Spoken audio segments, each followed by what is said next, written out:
Olá, pessoal! Sejam todos muito bem-vindos a mais um episódio do Lifelong Cast, o podcast do profissional em constante movimento. Um programa da ESPM para você se preparar para o futuro do trabalho e dos negócios. A inteligência artificial não é mais coisa de cinema. Ela está presente em nosso cotidiano nas redes sociais, serviços de streaming e em diversas ferramentas que nos auxiliam no mercado de trabalho. Sim, a IA é capaz de auxiliar ou mesmo substituir o ser humano em tarefas tão práticas quanto dirigir um trator, até aquelas mais subjetivas, como analisar um processo judicial ou fazer um podcast. Mas, afinal de contas, o que é a inteligência artificial e como ela está transformando o mundo do trabalho e dos negócios? Quais profissões estão em vias de extinção e quais devem surgir nesse processo? Eu sou Caio Corraine e hoje vamos descobrir se a gente deve encarar a inteligência artificial como rival ou aliada no mercado de trabalho.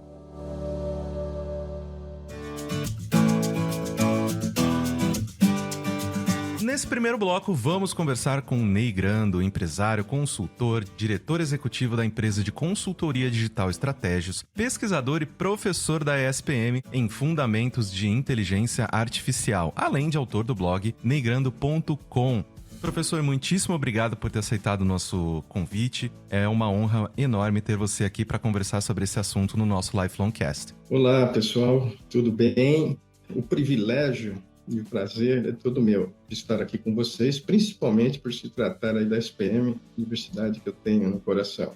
Perfeito. E a gente já vai começar com a pergunta mais simples desse nosso papo, né, professor? Afinal de contas, o que é inteligência artificial? Dá essa introdução para os nossos ouvintes, né, que eu acredito que já devem estar um pouco familiarizados com os conceitos, mas ajuda a gente a elucidar mais esse assunto. De uma forma tanto mais formal, a gente poderia dizer que se tratam de uma disciplina que envolve sistemas computacionais, aonde você tem o objetivo de que o computador seja capaz de executar tarefas que normalmente requerem inteligência humana. Ou seja, a IA, ela na realidade não significa que a máquina seja inteligente, mas que a máquina, através dos seus algoritmos, dados e modelos, imite a inteligência humana para a resolução de problemas dos mais diversos, seja na área de negócios, seja até para o nosso dia a dia aí. Eu acredito que todos nós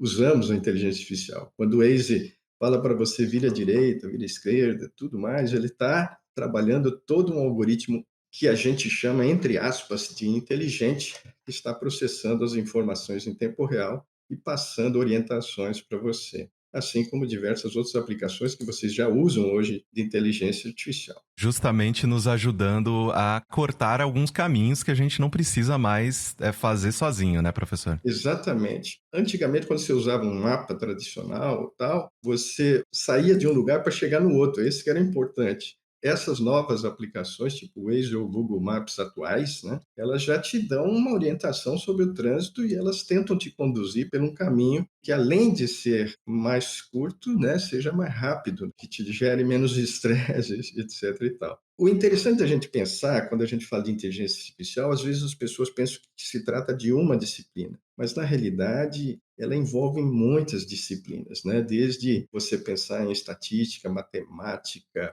você tem ali psicologia, questões de sociologia, a engenharia, né? Então você tem muitas disciplinas que convergem para esse guarda-chuva chamado inteligência artificial. E professor, aproveitando essa questão, né, desses conceitos que você nos introduziu, justamente, né, falando sobre como a gente está utilizando a máquina, né, a inteligência artificial para nos ajudar a tanto efetuar ações e atividades do nosso dia a dia, mas também eu queria saber especificamente sobre quais os impactos que ela traz para o mundo dos negócios. Como a gente pode utilizar a inteligência artificial? Excelente pergunta. Eu acredito que esse tem que ser o nosso foco aqui, porque nós estamos falando com profissionais, nós estamos falando com estudantes que estão buscando sobre a sua carreira, o seu futuro. Então, a gente pode dizer que a IA de hoje ela é uma IA considerada fraca. Aquela IA dos filmes de ficção, é um caminho que alguns pesquisadores estão trabalhando, né, no sentido de tornar a IA com um conhecimento mais geral humano, né? Mas atualmente ela está mais direcionada a tarefas restritas e específicas do dia a dia. E nesse sentido, temos aí uma série de resoluções de problemas que ela tem trabalhado na previsão e controle de automatização de tarefas, para adicionar recursos e ofertas e tornar melhores as decisões dos profissionais de negócio. A IA não é só para trabalhar de forma automática e resolver o problema, né, e decidir sozinho. A IA, ela tem ajudado muito mais pessoas a resolverem os problemas. Ela tem atuado como um parceiro. Na maioria dos casos, ela dá subsídios de informações para os decisores, seja um gerente, seja alguém já num nível mais acima, ou até alguém a nível operacional.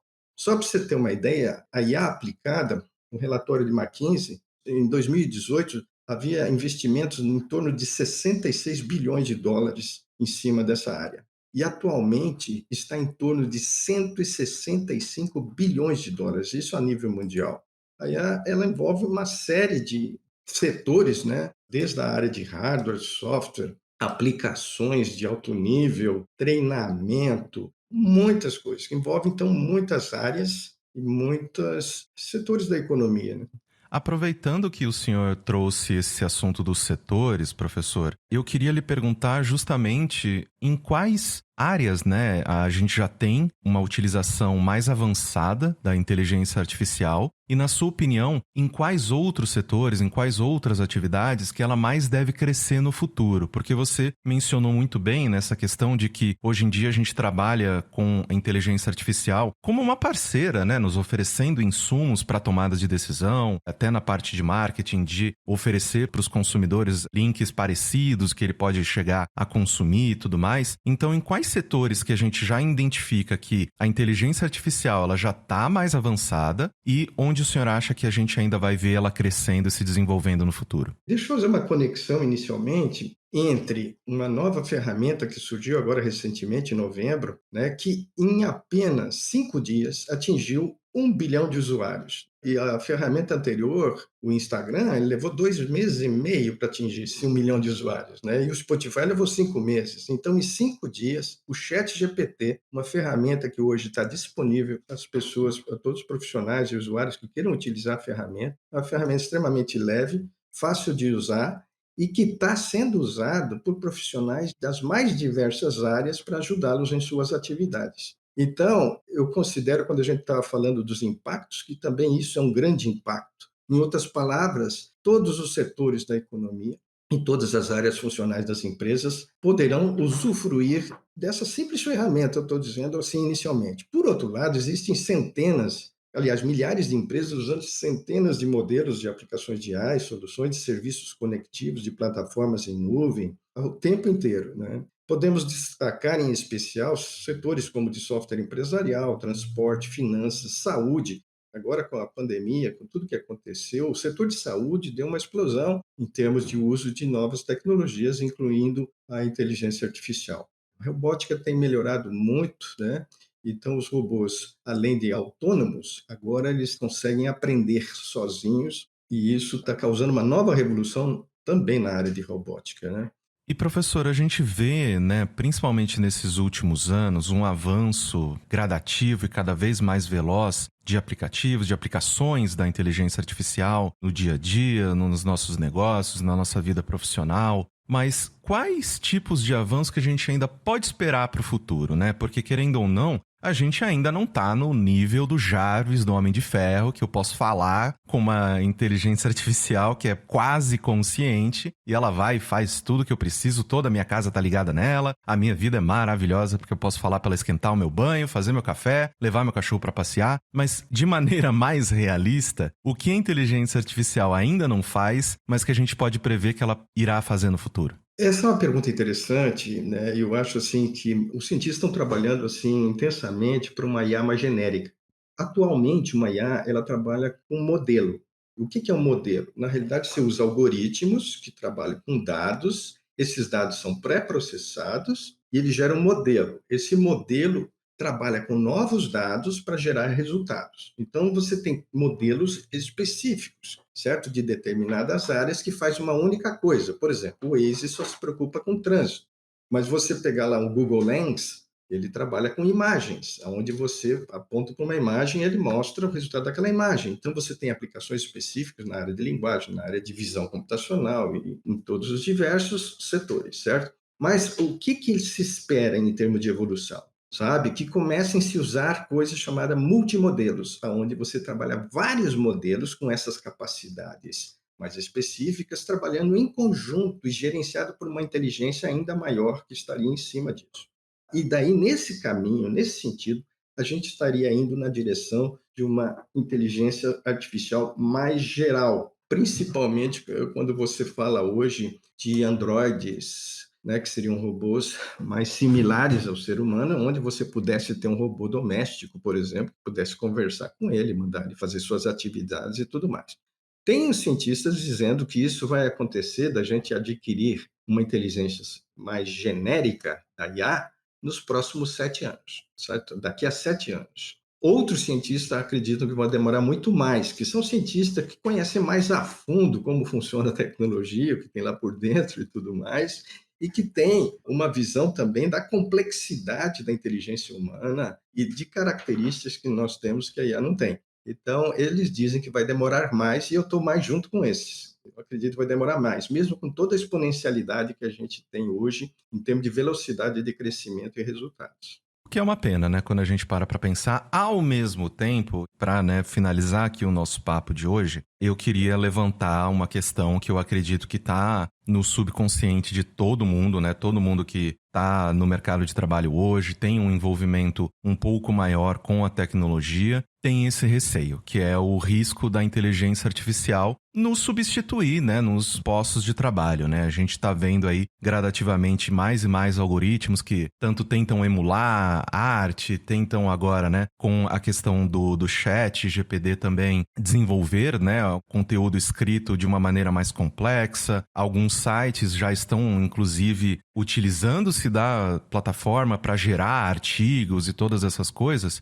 Então, eu queria que você me mencionasse, professor, a gente realmente corre esse risco ou, de alguma forma, a inteligência artificial ela também deve gerar novos postos de trabalho? Então, para tanto tranquilizar quanto a gente oferecer essa dica para quem está nos ouvindo nesse momento, como que a gente pode se preparar para esse futuro com maior incidência da inteligência artificial no mercado de trabalho? A inteligência artificial, ela tem algumas limitações, como compreender conceitos, formar abstrações, fazer analogias, entender melhor causa e efeito e raciocinar de forma ética. Então, são coisas que cabem aos humanos. E a inteligência artificial, para simular esses temas que eu coloquei agora um pouco mais complexos, ela ainda vai levar algum tempo. Por outro lado, a automação já tem feito isso de substituir o trabalho humano há algum tempo, muito antes da IA. Com a automação tradicional, ela trabalhava mais nos setores operacionais. Com a IA, ela está indo um pouco além nesses setores mais operacionais, né? Inclusive, se a gente colocar isso com os carros autônomos na área de transporte, né? Muito motorista de caminhão ou mesmo de Uber poderá perder a sua atividade pela IA. Por outro lado, a IA está invadindo mesmo profissões de mais altos níveis de qualificação profissional. Recentemente, a gente viu o que aconteceu no mundo artístico. Se imaginava que a arte era uma coisa que a IA não ia se meter, porque é uma coisa muito humana. E até essas profissões, hoje, elas têm tido a IA, entre aspas, como concorrente. Por que eu digo entre aspas? Porque tem muito artista usando os recursos de IA para aprimorar a sua própria arte. Aí que cabe o meu recado aos profissionais com relação a isso, né? Os profissionais, cada vez mais, independentemente de qualquer área de atuação, devem buscar conhecimentos na área de tecnologia, em especial a inteligência artificial, pois assim eles vão estar mais preparados para atuar em conjunto com profissionais de tecnologia em projetos que envolvem a sua área de domínio. Eu trabalho muito esse tema na nossa disciplina de Fundamentos de Inteligência Artificial na SPM. Agora, da mesma forma que ela está tirando alguns cargos, está exigindo que profissionais sejam mais dominadores de tecnologia em outros cargos. E, ao mesmo tempo, estão surgindo novos postos de trabalho, dos mais variados, que, inclusive, com muitas vagas não preenchidas pela falta de profissionais qualificados, tanto na área de ciência de dados, nessa área de engenharia computacional mais focada em algoritmos de IA, frameworks de computação e coisas do tipo, né? Além de diversas outras profissões que requerem conhecimentos fundamentais de tais tecnologias. Então, esses novos postos de trabalho, eu não diria que vai cobrir o mesmo tanto ou não de pessoas que estariam saindo do mercado. E isso está acontecendo devagar. O que eu tenho visto pela prática e por toda a pesquisa que eu fiz ao longo aí de 2 anos, mais de 150 casos da IA no mundo corporativo, a grande maioria dos casos é da IA como parceiro do humano no trabalho. No curso nosso, a gente procura enfatizar a questão ética e a questão de como envolver esse projeto que eu estou fazendo de IA ou coisa do tipo, para usar o máximo do humano. Como envolver o humano no trabalho da tecnologia e da automação pela inteligência artificial. Eu acredito que este é o caminho aí em se pensar o futuro do trabalho. Pensar em estar junto com a IA e não vê-la como concorrente, mas para você estar junto com ela, você precisa conhecer a respeito dela. Então, a minha dica é busque conhecimento, busque informação e isso vai fazer diferença na sua carreira. Exato. Sendo assim, a gente finaliza esse nosso primeiro bloco. Professor, muitíssimo obrigado pelo seu tempo, muitíssimo obrigado por compartilhar o seu conhecimento conosco. Eu tenho certeza que a gente terá outras oportunidades de, se aprofundar ainda mais nesse assunto, porque eu acredito que essa sua última dica, ela é importantíssima, para todo mundo que tanto já faz parte do mercado profissional, quanto já está se preparando para entrar nele, é uma coisa que a gente não pode fugir, Como que a gente vai integrar cada vez mais a tecnologia no nosso dia a dia para que a gente possa se tornar aí pessoas mais competitivas, mais produtivas e todas essas coisas, Então, professor, muitíssimo obrigado pela sua participação. Eu é que agradeço e me coloco aí à disposição para conversar a respeito. Um abraço.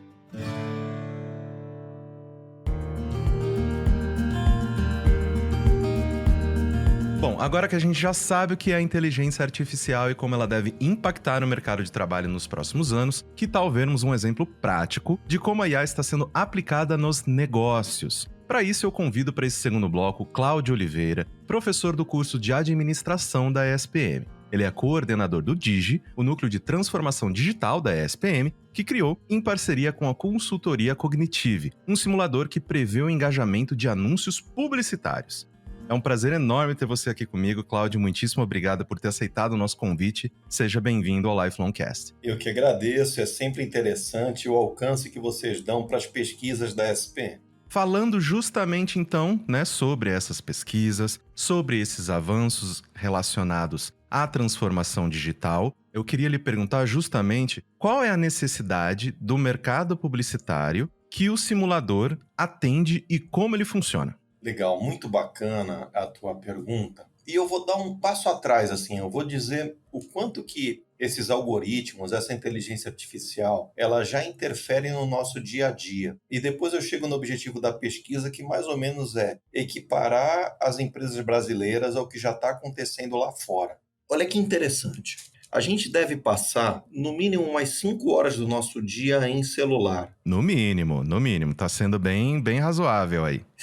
Se você tiver curiosidade, seja usando Android ou iPhone, você pode ver lá em configurações quanto tempo você gasta por dia em celular.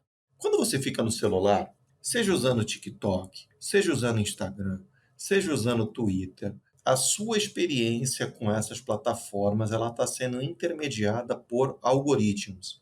Algoritmos que conhecem tudo o que você faz na internet, ou pelo menos o que você faz nessas plataformas, de forma que o conteúdo que aparece sugerido para você tem relação com as tuas preferências, que foram já demonstradas através de likes, através de visualizações de conteúdo e por aí vai.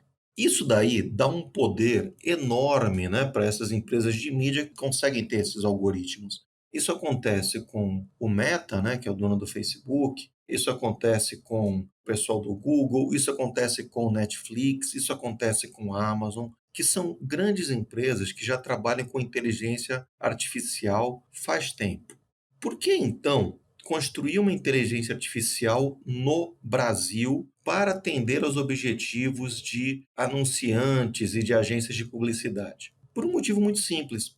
Quando você não produz conhecimento, você fica a reboque dos outros. Ou seja, então agora eu só vou fazer mídia ali dentro do Google, vou fazer no Instagram, porque aí eu consigo, já tenho um algoritmo que prevê quanto é que isso aqui vai dar de resultado e tal. Mas, poxa, e se eu fizer, de repente, campanha na Globo? Ou se, de repente, eu usar um relógio de rua?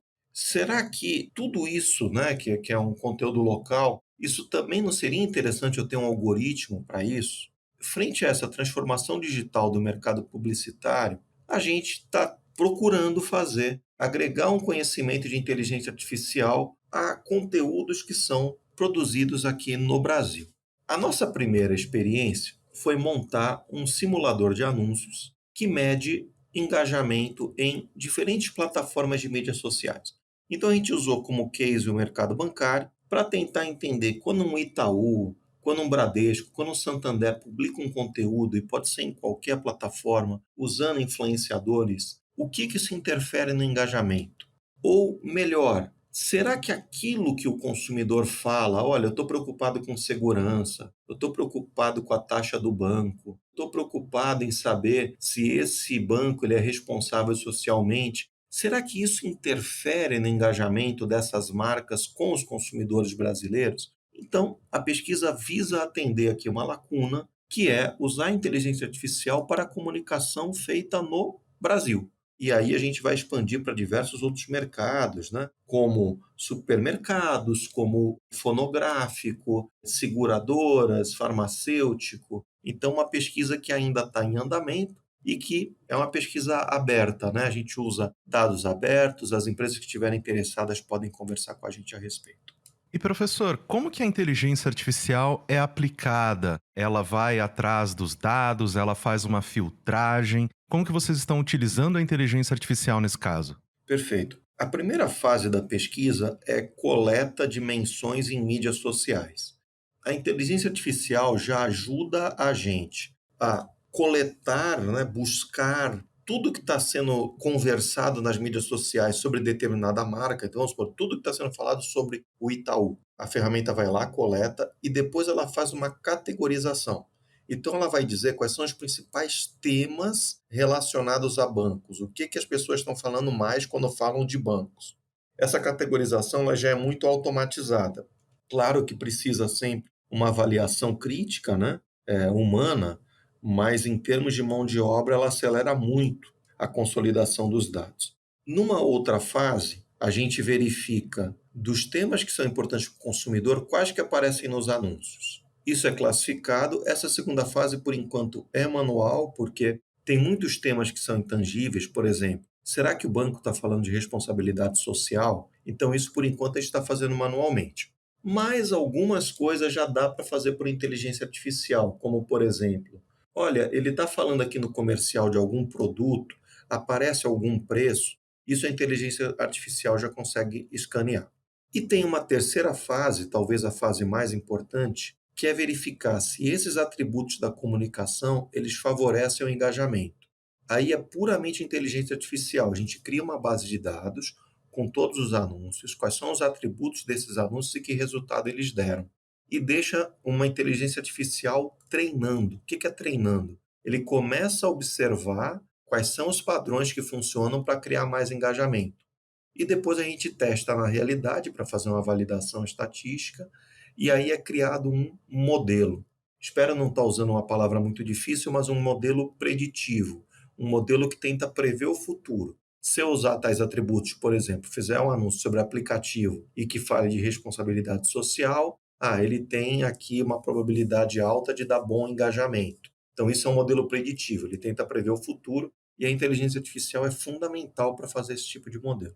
E professor, você acabou de mencionar uma fase específica em que a gente ainda precisa do input humano. Mas esse tipo de simulador baseado na inteligência artificial vai acabar substituindo o papel dos profissionais de publicidade? Ou ele serve, né, como um companheiro, ele vai nos auxiliar a tomar decisões? Como que a gente se encontra nesse momento? Porque, afinal de contas, é uma grande preocupação, né, de muitas pessoas que estão aí no mercado de trabalho. É uma ótima pergunta, e aí eu vou me permitir pegar um exemplo de um mercado que está mais avançado em inteligência artificial, tá? Nossa pesquisa, naturalmente, está no início e tal, a gente ainda está construindo algoritmo, existem ainda lacunas, né? Então, vamos supor, algumas coisas que a gente faz na mão, daqui a algum tempo já vai ser possível isso ser automatizado, mas vamos pegar já um mercado que está mais avançado nisso, Estados Unidos.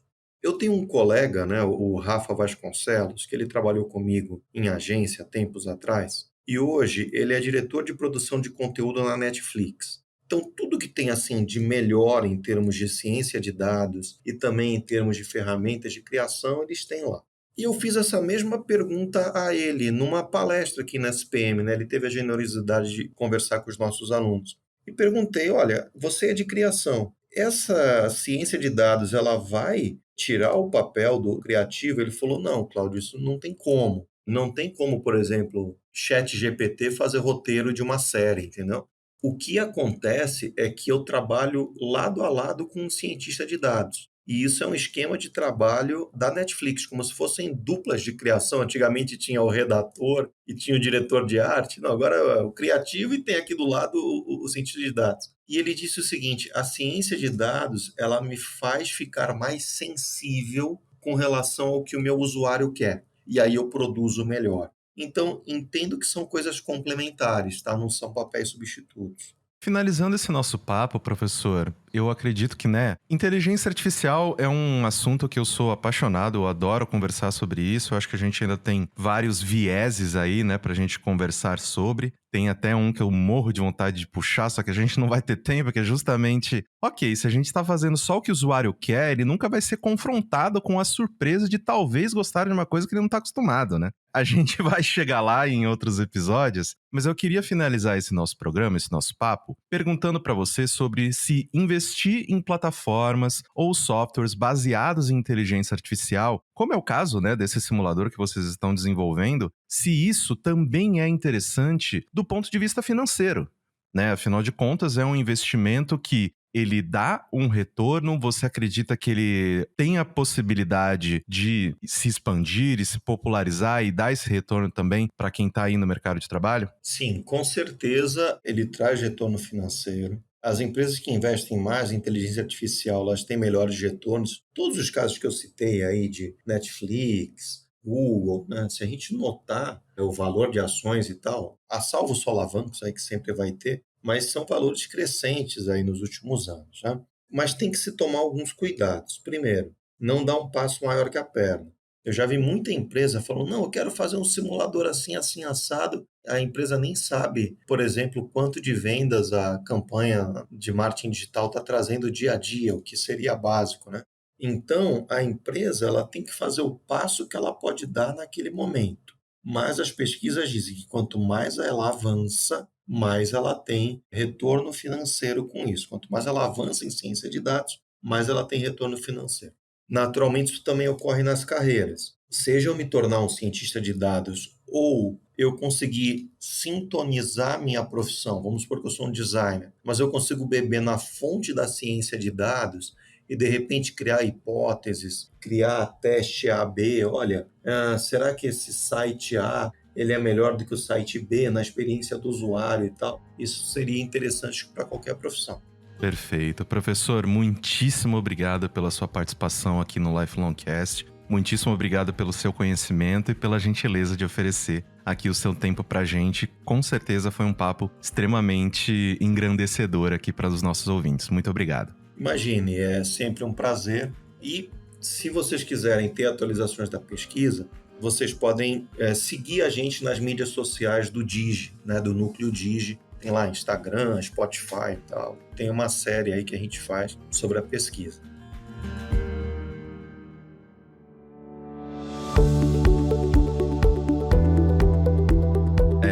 Parece que o futuro chegou. melhor já ir se acostumando com as ferramentas de inteligência artificial que cada vez estarão mais presentes nas empresas. Quem sabe até o seu próximo colega de trabalho não vai ser um robô. Lifelongcast é produzido pelo Núcleo de Conteúdo da ESPM em parceria com a Maremoto. Eu sou Caio Corraine, host do programa, e trabalhei junto com essa equipe. Concepção, curadoria e produção executiva, Jorge Tarquini e Felipe Oliveira. Roteiro, Daniel Miller e Maíra Alfradique. Produção, Cecília Fernandes, Danilo Santana Silva. Técnica de gravação, Andréa Xavier. Coordenação de roteiro, Amanda Mira. Coordenação de edição, Adriana Sanches. Edição e sonorização, Ana Mariquito. Coordenação geral Maremoto, Vinícius de Lima. Espero que vocês tenham gostado deste episódio do Lifelongcast. Comente nas redes sociais da ESPM quais temas você gostaria de ouvir nos próximos programas e não se esqueça de assinar o nosso feed na sua plataforma de podcasts favorita. Muito obrigado e até a próxima. Tchau, tchau. Este podcast foi editado pela Maremoto.